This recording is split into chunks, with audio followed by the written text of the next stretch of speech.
सरदेसाईंनी एक पुस्तक लिहिलंय. राजदीप सरदेसाईंनी एक पुस्तक लिहिलेलं आहे आणि त्याच्यात एक मोठा दावा आलेला आहे.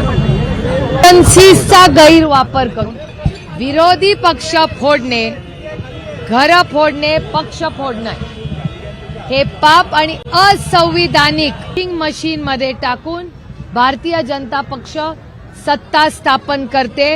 हे मी म्हणतचं कुटुंब, संजय राऊतांचं कुटुंब, अनिल देशमुखांचं कुटुंब हे सगळे कशातून गेलेत, त्यांची कुटुंब कशातून गेलेत हे मी पाहिलेलं आहे.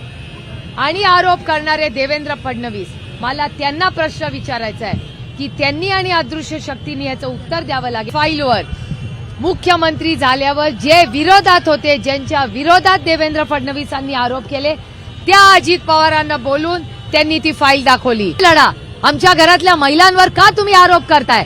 सुनेत्रा पवारांचं नाव याच्यात घ्यायची काय गरज? माझ्या 3 बहिणी रजनी इंदुलकर, नीता पाटील आणि विचित्र हे आज वर्तमानपत्रात बातमी आलेली आहे, ती आपण पाहिली की नाही मला माहिती नाही, पण राजदीप सरदेसाईंनी एक पुस्तक लिहिलंय. राजदीप सरदेसाईंनी एक पुस्तक लिहिलेलं आहे आणि त्याच्यात एक मोठा दावा आलेला आहे. आणि हा खूप गंभीर विषय आहे, ज्या विषयाबद्दल अनेक वेळा मी स्वतः संसदेतही बोललेले आहे आणि माझ्या अनेक भाषणात आणि तुमच्या प्रत्येकाच्या चॅनलवर मी बोललेले की एजन्सीचा गैरवापर करून विरोधी पक्ष फोडणे, घर फोडणे, पक्ष फोडणे हे पाप आणि असंविधानिक गोष्टी सातत्याने अदृश्य शक्ती करते आहे. ही गोष्ट मी वारंवार गेले 1.5-2 वर्ष आणि फक्त महाराष्ट्रापुरतं सीमित नाही, काश्मीर टू कन्याकुमारी तुमच्या चॅनलचा डेटा सांगतो की 95% इन्कम टॅक्स, सीबीआय आणि ईडी या केसेस विरोधी पक्षावर आहेत. आणि विरोधी पक्षावर जेव्हा, ज्याचा उल्लेख मी नाही या पुस्तकातही केलेला आहे, की वॉशिंग मशीनच्या माध्यमातून ज्यांच्यावर आरोप भारतीय जनता पक्षाने केले, त्याच लोकांना वॉशिंग मशीन मध्ये टाकून भारतीय जनता पक्ष सत्ता स्थापन करते. हे मी म्हणत नाहीये, मी तर म्हणतच आलेले आहे. आणि मी फक्त चॅनल्सवर नाही, मी पार्लमेंटवर ऑन रेकॉर्ड आईसचा उल्लेख केलेला आहे. आईस म्हणजे बर्फ नाही, आईस म्हणजे इन्कम टॅक्स, सीबीआय, ईडी, ज्याचा उल्लेख आजच्या सकाळचा जे लोकसत्ता आजचा आहे त्याच्यात फ्रंट पेजला बातमी आलेली आहे. आणि त्याचबरोबर राजदीप सरदेसाईंनी जे पुस्तक लिहिलेलं आहे त्याचा हा रेफरन्स आहे. ईडी पासून सुटका म्हणजे आमचा पुनर्जन्म झालेला आहे. ईडीची कारवाई वाचली आम्ही भाजपसोबत गेल्यामुळं, त्याचा एक आनंद सगळ्यांच्या नेत्यांच्या मनामध्ये होता. त्यामुळे आमच्या सगळ्यांची सुटका झाली असं त्या पुस्तकामध्ये दावा करण्यात आला. अनेक गोष्टी त्या पुस्तकात आहेत. मला असं वाटतं की पुस्तक लिहिणाऱ्यांनी आणि ज्यांचा उल्लेख केलेला आहे, दुःख एकाच गोष्टीचं झालं ते वाचताना की या सगळ्या पुरुषांचे पण उल्लेख झाले. मला वाईट एकच गोष्ट, आणि हे मी खूप मनापासून जड अंतकरणातून म्हणते, त्याच्यात महिलांचाही उल्लेख झालेला आहे. वाईट ह्याचाच वाटलं की अदृश्य शक्ती ही फक्त पुरुषांच्या नाही, महिलांच्याही मागे कशी लागते. आणि याचं सगळ्यात मोठं उदाहरण म्हणजे अदृश्य शक्तीने माझ्या 3 बहिणी वर केलेली आयटीची रेड. एक नाही, 5 दिवस, पूर्ण 5 दिवस रजनी इंदुलकर, नीता पाटील आणि विजया पाटील या माझ्या 3 मोठ्या बहिणी, या तिघींच्या घरी रेड कोणी केली तर अदृश्य शक्तीने केली. एक नाही, 5 दिवस त्यांच्या घरी रेड झाली. आणि रेड होताना त्यांची नातवंड घरात होती, दूध वेळेवर येत नव्हतं, गन स्टॉकिंग लोक फिरत होते. कधी याचा विचार अदृश्य शक्तीने केलाय की त्या मुलांवर काय वाटत असेल? त्यानंतर भुजबळ साहेबांचं कुटुंब, नवाब मलिकांचं कुटुंब, संजय राऊतांचं कुटुंब, अनिल देशमुखांचं कुटुंब हे सगळे कशातून गेलेत, त्यांची कुटुंब कशातून गेलेत हे मी पाहिलेलं आहे. आणि आरोप करणारे देवेंद्र फडणवीस, मला त्यांना प्रश्न विचारायचा आहे की त्यांनी आणि अदृश्य शक्तींनी याचं उत्तर द्यावं लागेल की जेव्हा कैलासवासी RR पाटलांवर सगळ्यांनी मिळून आरोप केला, त्या फाईलवरची फायनल इन्क्वायरी कोणी लावली तर ती देवेंद्र फडणवीसांनीच लावली.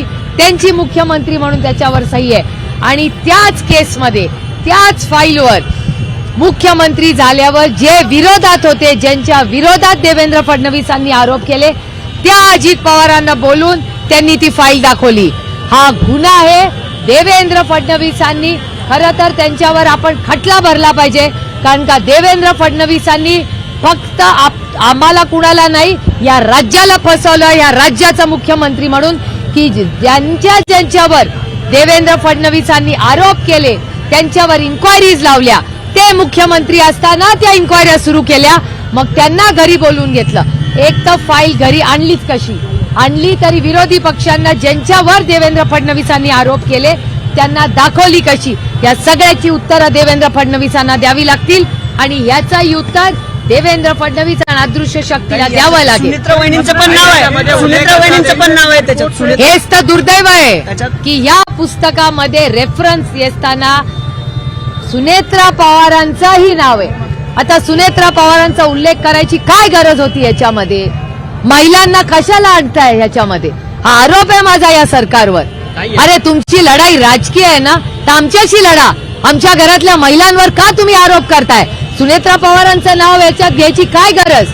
माझ्या 3 बहिणी रजनी इंदुलकर, नीता पाटील आणि विजया पाटील यांच्यावर रेड करायचं कारण काय? आमच्या घरातल्या महिलांवर हे हल्ले करतात. आणि फक्त माझ्या नाही, कधी विचार केलाय की संजय राऊतांच्या आईला काय वाटलं असेल? कधी विचार केलाय की अनिल देशमुखांचे कुटुंब, नातवंड कशातून गेली आहेत? हीच तर अदृश्य शक्तीची लढाई, आमची लढाई ही स्वाभिमानाची ह्याच्यासाठीच आहे. आणि याच्या विरोधात, या अन्यायाच्या विरोधात ताकदीने आम्ही लढत राहणार. पंतप्रधान मोदी आज करण्यात आलेला आहे की शरद पवारांनी 2 ते 3 वेळा भाजपसोबत जाण्याचा निर्णय घेतलेला होता, मात्र त्यांनी नंतर यू टर्न घेतला. आणि माझ्या संकट काळामध्ये अजित पवारांनी मला मोठ्या कोण असं म्हणलं?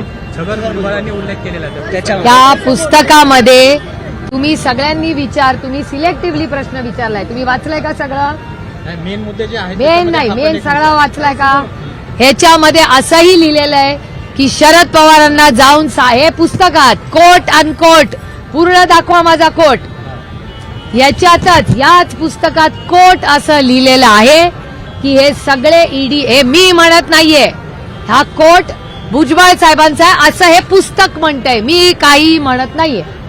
त्याच्यात असं लिहिलेलं आहे की शरद पवारांना 2-3 वेळा सांगण्याचा प्रयत्न केला, पण शरद पवारांनी भारतीय जनता पक्षाबरोबर जाण्यासाठी नाकार दिला. हे सांगत राहिले की ईडी, इन्कम टॅक्स, सीबीआयचा रोष वाढतोय, तुम्ही बीजेपी बरोबर चला. पवार साहेब म्हणाले की मी बीजेपी बरोबर जाणार नाही. हे या पुस्तकात रेफरन्स आहे, तो इथे या कॉलम मध्ये आहे. ताई एकीकडे माझी विनंती आहे सगळ्यांनी हे वाचावं. ताई एकीकडे तुम्ही असं म्हणजे हे सगळं आज चाललंय, तिकडे दुसरीकडे फडणवीस बोलताना असं म्हणाले की फेक नॅरेटिव्ह सेट करण्याच्या फॅक्टरीचे डायरेक्टर तुम्ही आहात. माझी विनंती आहे, माझी देवेंद्र फडणवीसांबरोबर तुम्ही म्हणाल ती वेळ, तुम्ही ते म्हणतील ती जागा, आणि तुम्ही पाहिजे तेवढे कॅमेरे या. मी देवेंद्रजींबद्दल अतिशय विनम्रपणे ते म्हणतील तिथे चर्चा ऑन कॅमेरा करायला तयार आहे. त्यांनी यातलं कुठलंही काय जर खोटं असेल तर याचं स्पष्टीकरण त्यांनी द्यावं. ताई मात्र तुम्ही ज्या फाईलचा उल्लेख केला त्यामध्ये अजितदादा असं म्हणले की आजकाल माहितीच्या अधिकाराखाली कोणती फाईल ज्या आहेत कोणालाही बघता येऊ शकते किंवा माहिती मागितली तर ती फाईल लोकांपर्यंत पोहोचते. तर याच्यामध्ये नवल असं काही नाही, असं स्वतःकालदारांनी स्पेसिफिक या फाईलवरती. मला मान्य आहे, तुम्ही असं करा, तुम्ही आता एक RTI टाका, तुम्हाला किती फाईली बघायला मिळतील ह्याचं उत्तर मला 15व्या दिवशी द्या. जेव्हा आपण आरोप करतो, अजित पवारांवर पहिला आरोप कोणी केला? देवेंद्र क्रोनॉलॉजीनी जाऊया. माझं आणि त्यांचं, माझं अजिबात म्हणणं नाही की मी म्हणते तेच खरं. Let's go bye data.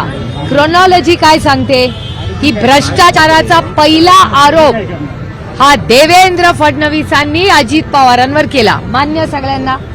त्याच्यानंतर देवेंद्र फडणवीस मुख्यमंत्री झाल्यावर देवेंद्र फडणवीसांनी त्या फाईलवर सही केली का नाही? मुख्यमंत्री म्हणून केली, फायनल अथॉरिटी. मुख्यमंत्री झाल्यावर त्याच देवेंद्र फडणवीसांनी ज्या अजित पवारांवर त्यांनी भ्रष्टाचाराचे आरोप केले त्यांना घरी बोलवून घेतलं आणि फाईल दाखवली. हे मी म्हणत नाहीये, हे अजित पवारांनी तुमच्या सगळ्यांच्या चॅनलवर मी पाहिलेला व्हिडिओ आहे. हे माझा आरोपच नाहीये, मी त्या मीटिंग मध्येच नव्हते, मला कसं कळणार. अजित पवार यांनी ऑन रेकॉर्ड सांगितलेलं आहे. हे आरटीआय मध्ये फाईल नाही दाखवलेली, अजित पवारांना बोलून देवेंद्र फडणवीसांनी फाईल दाखवली. असं तुमच्या सगळ्यांच्या चॅनलवर अजित पवारांचा स्टेटमेंट लाईव्ह सांगलीमधून दाखवलेलं मीही पाहिले, तुम्हीही पाहिलेलं आहे. सदाभाऊ खोत यांनी जे वक्तव्य केलेलं होतं त्याच्यावरनं बरंच वातावरण तापलेलं पाहायला मिळालं. नंतर त्यांनी युटर्न घेतला, पण सातत्याने सदाभाऊ खोत हे पवार साहेबांविषयी अशा पद्धतीची वक्तव्य गेल्या काही वर्षांपासून करताना पाहायला मिळतात. खतपाणी कोण घालता हा एक प्रश्न विचारला. रामकृष्ण हरी या विषयावर मी नाही बोलणार. फडणवीसांनी नाही व्हिडिओ ट्विट केलाय. आज पंतप्रधान नरेंद्र मोदी दौऱ्यावरती आहेत, महाराष्ट्राच्या सभा होत आहेत, त्या पार्श्वभूमीवर बटेंगे तो कटेंगे असा आशय असलेला व्हिडिओ स्वतः हे ट्विट केला. धक्कादायक आहे, धक्कादायक आहे. मला आश्चर्य वाटतंय की देवेंद्रजींना झालंय तरी काय, हे धक्कादायक. मी देवेंद्र फडणवीसांच्या ह्या स्टेटमेंटचा जाहीर निषेध करते. हा छत्रपतींचा महाराष्ट्र आहे, शाहू फुले आंबेडकरांचा महाराष्ट्र आहे. अशा महाराष्ट्रामध्ये एक होम मिनिस्टर पहिले बदलापूर म्हणून बंदूक घेऊन फोटो त्यांचा व्हायरल होतो. ठीक आहे, ते म्हणतील की हा पोस्टर मी नाही लावला, मग काढायला तरी सांगायला पाहिजे होता. त्याच्यानंतर तुम्ही अजित पवारांवर आरोप करता आणि स्वतःच आरोपाची फाईल ते दाखवतात. त्याच्यानंतर ईडी, सीबीआय, इन्कम टॅक्स ची भीती तुम्ही दाखवता. त्याच्यानंतर अशी जी विधानं देवेंद्रजींनी केली आहेत, देवेंद्रजी तर म्हणले होते 2 पक्ष फोडून मी सरकारमध्ये आलो. ही काय कौतुकाची गोष्ट आहे? मला आश्चर्य वाटतंय की देवेंद्र फडणवीसांना झाले तरी काय. आणि एवढंच नाही, राहुल गांधींनी संविधान घेऊन हातामध्ये, हा संविधान घेऊन त्यांनी त्यांचा फोटो आला, भाषण केलं, त्यालाही देवी म्हणजे आज जर या देशामध्ये संविधान हातात घेऊन भाषण करणं गुन्हा असेल तर इथे उपस्थित आम्हाला सगळ्यांना तो गुन्हा मान्य आहे. देवेंद्र फडणवीसांनी आम्हाला सगळ्यांना अटक करावी, पण आम्ही संविधान हातातून सोडणार नाही. आमच्या शेवटच्या श्वासापर्यंत आम्ही संविधान वाचवणार आणि आम्हाला त्या संविधानाचा सार्थ अभिमान आहे. देवेंद्रजी त्या संविधानाचा द्वेष करत असतील, त्यांना ते काय चुकीचं वाटत असेल, पण आम्हाला सगळ्यांना वाटतं आज नंतर संपूर्ण इलेक्शनमध्ये आम्ही सगळेजण संविधान घेऊनच उभे राहणार. आम्हाला त्या संविधानाचा सार्थ अभिमान आहे. देवेंद्र फडणवीसांनी आमच्यावर आरोप करावे, आम्हाला अटक करावी, आम्हाला मान्य आहे.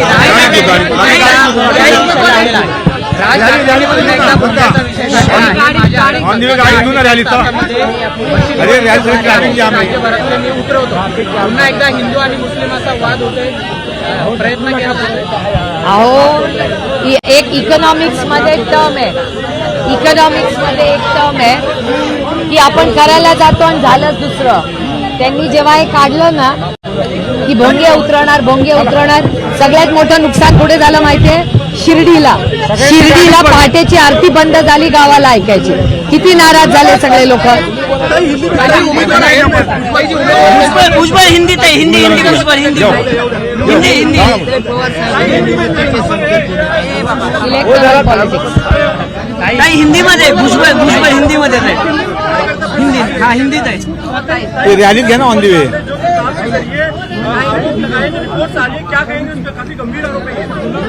मेरे लिए गंभीर आरोप नहीं है. मैं 2 साल से लगातार आइस मतलब बर्फ नहीं, आइस मतलब इनकम टैक्स, सीबीआई और ईडी, और जिस तरह जो विरोध में है उसको आइस किया जाए. कश्मीर टू कन्याकुमारी एजेंसीज को लेके अदृश्य शक्ति, एजेंसीज बुरी नहीं, एजेंसीज अच्छी है, वहाँ काम करने वाले अच्छे हैं. प्रॉब्लम अदृश्य शक्ति का है. अदृश्य शक्ति सबके पीछे कश्मीर टू कन्याकुमारी, और आपका डेटा आपके न्यूज़पेपर में और टीवी चैनलों पे आया हुआ डेटा है कि 95% जो केसेस हैं वो ऑपोजिशन पे है. और अगर वो वॉशिंग मशीन डाल